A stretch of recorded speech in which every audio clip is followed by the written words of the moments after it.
എൻ്റെ game plan വളരെ ക്ലിയറാണ്. ഞാൻ ഓൾറെഡി അത് എക്സ്പോസ് ചെയ്ത് ഞാൻ പറഞ്ഞില്ല എന്നാണ്. നമുക്കൊക്കെ ഒരു ഇൻ്റർവ്യൂ സെഷനും കാര്യങ്ങളൊക്കെ കാണുമല്ലോ. സോ അതിൻ്റെ ഒരു പ്രോസസ്സിൽ തന്നെ അവർക്ക് അറിയാം what I am going to do എന്നുള്ളത്. കാരണം അവർക്ക് അറിയണം secret agent is a different entity, Sai Krishnan is a റിയാലിറ്റിയാണ് സായി കൃഷ്ണൻ എന്നുള്ളത്. അതിനകത്ത് എനിക്ക് മനുഷ്യൻ എന്നുള്ള രീതിയിൽ പല പ്രശ്നങ്ങളും ഉള്ളിൻ്റെ ലൈഫ്, പ്രശ്നങ്ങളില്ലാത്ത ആരുമില്ല. പ്ലാനാണ് പറഞ്ഞത്, അതിൻ്റെ ഉള്ളിൽ പോയിട്ട് സായി എന്ത് ചെയ്യും എന്നാണ് സായി ഇവിടുന്ന് പ്ലാൻ ചെയ്തത്. എൻ്റെ AV കണ്ടിട്ടുണ്ടായിരുന്നു. അതിന് ഞാൻ എന്താ പറഞ്ഞത്, നിങ്ങൾ ഇത്ര കാലം കണ്ടത് സീക്രട്ട് ഏജൻറ്റ്, നിങ്ങൾ ഇനി കാണാൻ പോകുന്നത് Sai Krishnan. So what is Sai Krishnan? നമ്മുടെ പൊളിറ്റിക്കലി കറക്റ്റ്നെസ് ഉണ്ടാവാൻ ഇല്ലാതിരിക്കുക. കൃത്യമായിട്ട് ഞാൻ പിൻ പോയിന്റ് ഇതിൻ്റെ AVയിൽ പറഞ്ഞ കാര്യമാണ്. എനിക്കറിയില്ല അത് സ്നേഹം അടക്കം മുമ്പ് ആളും അത് റിയലൈസ് ചെയ്തില്ല. ദ നെക്സ്റ്റ് തിങ് എനിക്ക് വന്ന ഇത്രയും വേസ്റ്റായ ഒരു മത്സരാർത്ഥി മലയാള ബിഗ് ബോസ് ചരിത്രത്തിൽ ഇന്ന് വരെ ഉണ്ടായിട്ടില്ല. അതിനുള്ള ഒരു ഉത്തമ ഉദാഹരണമാണ് ഇപ്പോൾ നടന്നുകൊണ്ടിരിക്കുന്ന ഇൻ്റർവ്യൂവിലുള്ള ഇങ്ങരുടെ ഈ ഒരു പെർഫോമൻസ്. എന്താണ് സായി, ഉള്ളിൽ ഇതേ പെർഫോമൻസ് കാണിച്ചിരുന്നെങ്കിലുണ്ടല്ലോ ഇപ്പോൾ ടോപ്പ് 5-ലെത്തിയാനെ. ഇങ്ങനെ പേടിച്ച് പെട്ടിയും തൂക്കി പുറത്തോട്ട് വരേണ്ട ആ ഒരു ആവശ്യം വരില്ലായിരുന്നു. പുള്ളി പുറത്തൊക്കെ ഇരുന്ന് ഇങ്ങനെ കളിയെല്ലാം കണ്ടു കഴിഞ്ഞപ്പോൾ വിചാരിച്ചു ഞാൻ ഉള്ളിൽ ചെന്നാൽ ഭയങ്കര മാസമായിട്ട് പെർഫോം ചെയ്യാമെന്ന്. അതിൻ്റെ ഉള്ളിൽ കയറി രണ്ടാമത്തെ ദിവസം തന്നെ പുള്ളിക്ക് മനസ്സിലായി ഇത് പുറത്തിരുന്ന് കാറിൻ്റെ ഉള്ളിലിരുന്ന് പരിപാടി പറയുന്ന പോലെ അല്ല, കുറച്ച് പണിയാണ് എന്ന് മനസ്സിലായി. അപ്പോഴത്തേക്കും പുള്ളീൻ്റെ റൂട്ട് മാറ്റി. പിന്നെ ഇങ്ങനെ നാമജപം എങ്ങനെയെങ്കിലും ആളുകളുടെ മുമ്പിൽ നല്ല പിള്ള ചമയണം. എന്തായാലും പുറത്ത് എന്താ പറയുക, സീക്രട്ട് ഏജൻറ്റ് എന്നുള്ളൊരു പേരിൽ ആളുകളുടെ വായിൽ നിന്ന് കുറേ തെറിയെല്ലാം മേടിക്കുന്നുണ്ട്. എന്നാൽ പിന്നെ ഇതിൻ്റെ ഉള്ളിൽ വന്നിട്ട് എന്തായാലും മാസമാകാൻ പറ്റില്ല. എന്നാൽ പിന്നെ പതിയെ നല്ല പിള്ള ചമഞ്ഞ് പുറത്തിറങ്ങുമ്പോഴത്തേനും നല്ല പാവം ചെക്കനാണ് എന്നുള്ളൊരു ഇമേജ് ഉണ്ടാക്കാൻ വേണ്ടിയിട്ടാണ് പുള്ളി അതിൻ്റെ ഉള്ളിൽ കളിച്ചത്. അതിനാണ് ജാസ്മിൻ ജാഫറിൻ്റെ ഉപ്പേൻ്റെ കയ്യിൽ നിന്നും കൊട്ടേഷൻ മേടിച്ചിട്ട് ഉള്ളിൽ പോയിട്ട് പുറത്തെ കാര്യങ്ങളെല്ലാം പറഞ്ഞു കൊടുത്തിട്ട് ഒരു ഉളുപ്പും ഇല്ലാതെ ഇപ്പോൾ ഇതാ പുറത്ത് വന്നിരുന്നിട്ട് അതങ്ങനെയൊന്നും അല്ല, അല്ലെങ്കിൽ ജാസ്മിൻ്റെ ഉപ്പ എന്നോട് അങ്ങനെ സംസാരിച്ചിട്ടില്ല എന്നൊക്കെ ഇങ്ങനെ വെറുതെ ഇരുന്ന് ഇങ്ങനെ പറഞ്ഞുകൊണ്ടിരിക്കുന്നത്. എങ്ങനെ പറ്റുന്നു? കോൾ ഉണ്ടായിരുന്ന വ്യക്തി ഇങ്ങേരും ജാസ്മിൻ്റെ ഉപ്പയും സംസാരിക്കുന്നത് ഞാൻ 3 പേരുണ്ടായിരുന്നു. കോൺഫറൻസ് കോളാണ്. ഇതിന്റെ ഈ ഒരു പോർഷൻ മാത്രം വന്നിട്ടുണ്ട്. വൈ എന്നുള്ള ചോദ്യം എനിക്കറിയാം. ഇടുന്ന ആളുകൾക്ക് അതുമില്ല,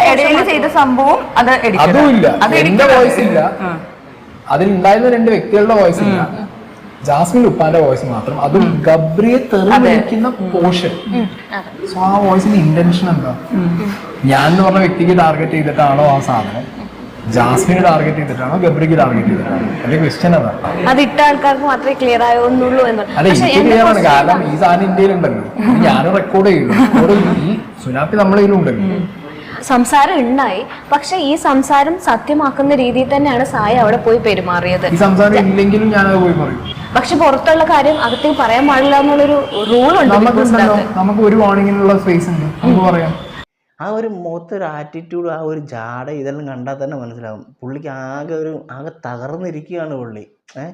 അപ്പോൾ എങ്ങനെയെങ്കിലും ആളുകളുടെ മുമ്പിൽ ഒന്ന് പിടിച്ചേക്കണം. അതിന് വേണ്ടിയിട്ടുള്ള പരിപാടിയാണ് ഇപ്പോൾ ചെയ്തുകൊണ്ടിരിക്കുന്നത്, വെളുപ്പിക്കാൻ വേണ്ടിയിട്ടുള്ള പരിപാടി. നമ്മൾ പുറത്ത് കാണുന്ന ഗെയിം വെച്ച് നോക്കുമ്പോൾ ജിൻഡോ കപ്പടിക്കും എന്നുള്ളതാണ് പുറത്ത് വരുന്ന ചർച്ചകൾ മൊത്തം.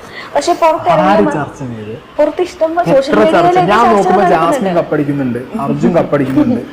അപ്പോൾ എനിക്ക് തോന്നുന്നത് ഇവിടെ സിമി കണ്ടത് ജിൻഡോ കപ്പടിക്കുന്നത് മാത്രമായിരുന്നു.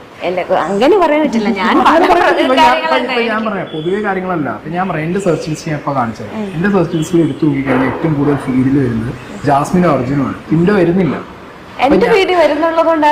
ഞാൻ പറയാം, അപ്പൊ നമ്മൾ സെർച്ച് ചെയ്യുന്നതോ നമ്മുടെ താല്പര്യങ്ങൾക്കോ ഉള്ള കാര്യങ്ങളെ നമ്മളെടുത്ത് വരൂ. ജിൻഡോയ്ക്കാണ് കൂടുതൽ സപ്പോർട്ട് എന്ന് പുറത്ത് പറയുമ്പോഴത്തേക്കും പുള്ളിക്ക് അത് പിടിക്കുന്നില്ല. ജാസ്മിനാണ് സപ്പോർട്ട് എന്നാണ് പുള്ളി കേൾക്കുന്നത്. 2 ദിവസമായതുള്ള പുള്ളി ഇറങ്ങിയിട്ട് ഇത്രയും ദിവസം ഈ കമൻറ്റ് ബോക്സിലും അല്ലെങ്കിൽ സോഷ്യൽ മീഡിയയിലെല്ലാം ജിൻഡോയ്ക്കാണ് സപ്പോർട്ട് കൂടുതലെന്ന് പലരും പറയുന്നു. എന്നിട്ടിപ്പോൾ പുള്ളി പറയുന്നു ഞാൻ അങ്ങനെ കണ്ടിട്ടില്ല, ഞാൻ കാണുന്നത് ജാസ്മിന് സപ്പോർട്ട് കൂടുതലെന്നാണെന്ന്.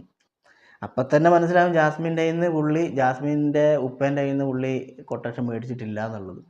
എനിവേ എന്തായാലും പുള്ളീൻ്റെ ഒരു ആറ്റിറ്റ്യൂഡും ആ ഒരു ഇൻ്റർവ്യൂവറോടുള്ള ആ ഒരു ഇതെല്ലാം കാണുമ്പം പുള്ളി എന്തോ വലിയ സംഭവം. അതായത് 6 ബിഗ് ബോസിൻ്റെ ടൈറ്റിൽ വിന്നറും പുള്ളിയാണെന്നുള്ളൊരു സംഭവമാണ് പുള്ളീൻ്റെ മനസ്സിലായി. പക്ഷെ പുള്ളി ഒന്നും അല്ല എന്നുള്ളത് നമ്മൾ ബിഗ് ബോസിൻ്റെ ഉള്ളിൽ പോയപ്പം മനസ്സിലായി. സ്വന്തം ഭാര്യയും അമ്മയും തമ്മിൽ പ്രശ്നം.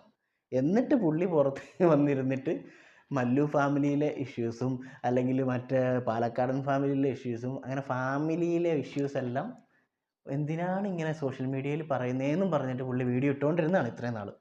എന്നിട്ട് അതിലും കൂടുതൽ കാണികളുള്ള നമ്മുടെ ബിഗ് ബോസിൻ്റെ ഉള്ളിൽ പോയിട്ട്, അതായത് കോടിക്കണക്കിന് ആളുകൾ കാണുന്ന ബിഗ് ബോസിൻ്റെ ഉള്ളിൽ പോയിട്ട് പുള്ളിൻ്റെ പേഴ്സണൽ കാര്യങ്ങൾ, അതായത് വീട്ടിൻ്റെ ഉള്ളിലുള്ള കാര്യങ്ങൾ പുറത്തോട്ട് വിളിച്ച് പറഞ്ഞിട്ട് വന്നിരുന്നിട്ട് ഇപ്പോഴും ഒരു പ്രശ്നമില്ല. എന്നിട്ട് ഇപ്പോൾ പറയും നമ്മൾ കേട്ടവരുടെ പ്രശ്നമാണെന്നുള്ള രീതിയിലാണ് പുള്ളി ഇപ്പോൾ പറഞ്ഞുകൊണ്ടിരിക്കുന്നത്.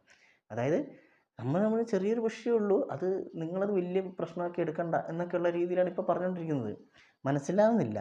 പുള്ളി തന്നെ എല്ലാം പറയുന്നത്. നമുക്ക് ഇതുവരെ അറിയില്ലായിരുന്നു സായിൻ്റെ വീട്ടിൽ ഇതേപോലെ ഇഷ്യൂ ഉണ്ടെന്നുള്ളത്, അല്ലെങ്കിൽ അച്ഛനുമായിട്ട് ഇഷ്യൂ ഉണ്ടെന്നുള്ളതും ഭാര്യയും അമ്മയും തമ്മിൽ ഇഷ്യൂ ഉണ്ടെന്നുള്ളതൊന്നും നമുക്കറിയില്ല. പുള്ളി തന്നെയാണ് ബിഗ് ബോസിൻ്റെ ഉള്ളിൽ വന്നിട്ട് ഇങ്ങനെ പറഞ്ഞത്.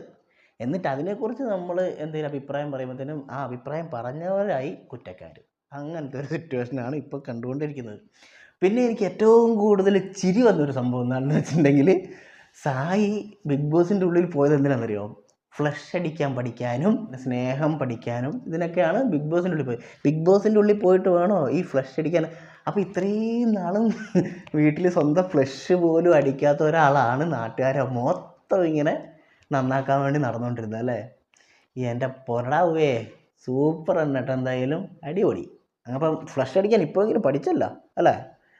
നന്നായി.